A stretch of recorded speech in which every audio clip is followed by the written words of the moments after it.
साल था 1912। दुनिया तेजी से बदल रही थी। लोग मानने लगे थे कि इंसान अब प्रकृति से भी जीत सकता है, और इसी सोच से जन्म हुआ टाइटैनिक का, एक ऐसा जहाज जिसे लोग कहते थे अडूबने वाला।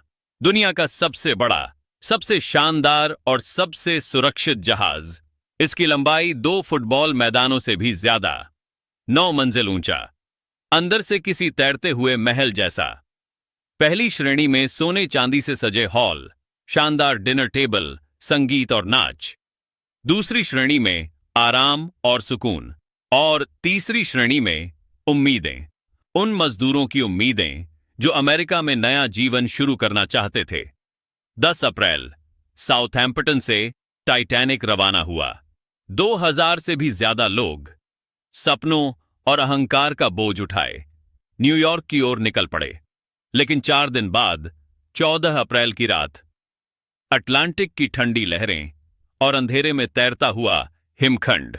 रात 11:40, एक टक्कर जो मामूली सी लगी, पर कुछ ही मिनटों में टाइटैनिक की छाती फट चुकी थी।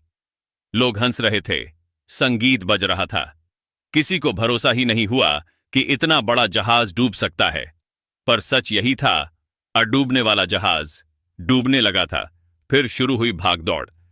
लाइफ बोट्स कम थीं, लोग ज्यादा। औरतों और बच्चों को पहले उतारा गया, लेकिन अफरा तफरी में कई नावें आधी खाली ही चली गईं। हजारों लोग ठंडी हवा और बर्फीले पानी में तड़पते रहे। उनकी चीखें, उनकी पुकारें आज भी समुद्र की लहरों में गूंजती हैं। 15 अप्रैल सुबह 2:20, टाइटैनिक पूरी तरह डूब चुका था।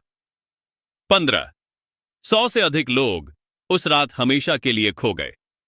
सिर्फ 700 के करीब लोग ही बच पाए। टाइटैनिक सिर्फ एक जहाज नहीं था, वो इंसानी घमंड का प्रतीक था, और उसका डूबना एक सबक कि प्रकृति से बड़ा कोई नहीं।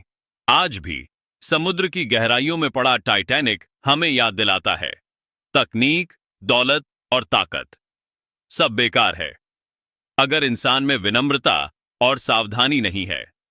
टाइटैनिक सिर्फ इतिहास नहीं, ये चेतावनी है। एक ऐसी कहानी जो कभी नहीं डूबेगी।